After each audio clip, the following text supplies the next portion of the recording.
BookTube. It's just gone past 5 p.m. here in the UK. It's been a warm day here. It's been 20 degrees and more, but it's many degrees warmer in my flat here, my room.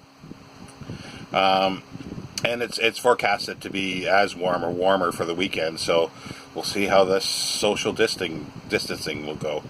But I've been perusing some of the books that I did the shelf tour on, and this was one of them that had been hidden for almost 2 years now.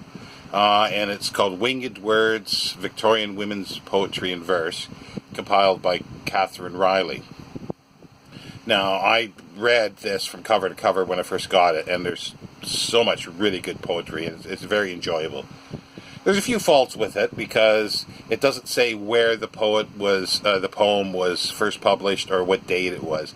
It does give a nice little bio of each poet at the beginning, but I'm going to read two poems here, and the reason why I've chose them, basically, after perusing this again, I went on Instagram and I noticed Amy at the Dusty Bookshelf put up a small little video of it snowing in Canada, in Ottawa there.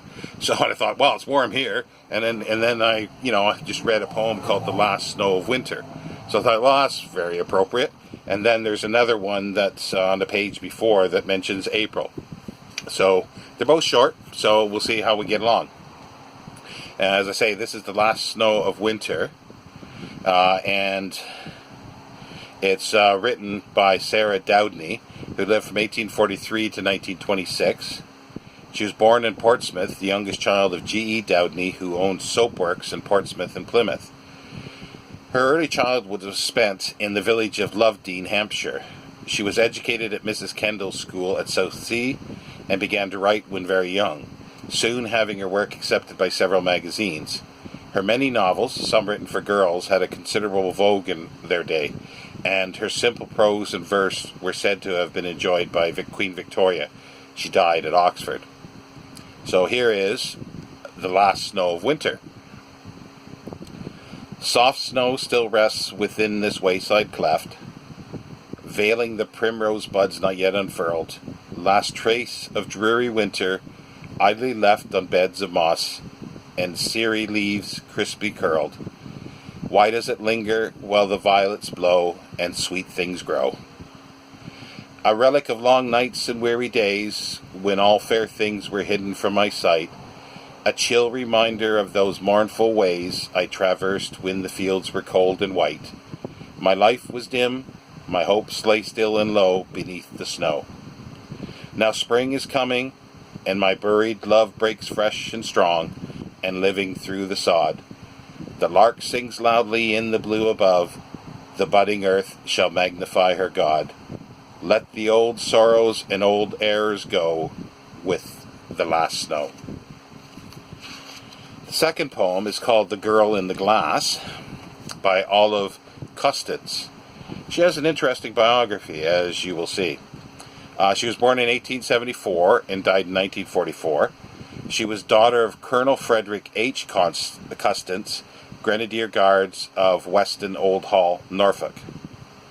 When she was 16, she fell in love with the young poet John Gray, but he was destined to remain unmarried and became a Roman Catholic priest.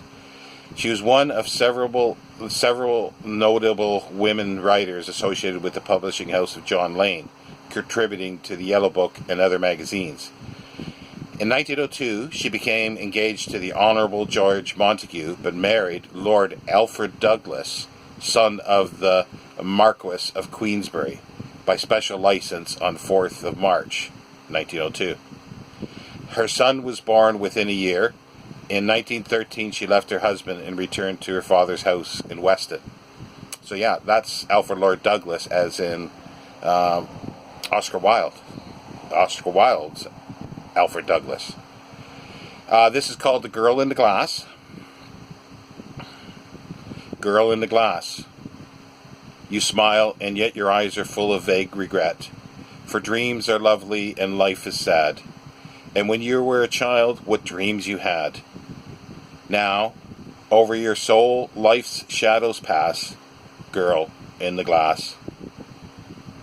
Girl in the glass, an April day looks not more tearful, looks not more gay than your rose-faced face with the wistful mouth, for your soul seeks love as a swallow flies south.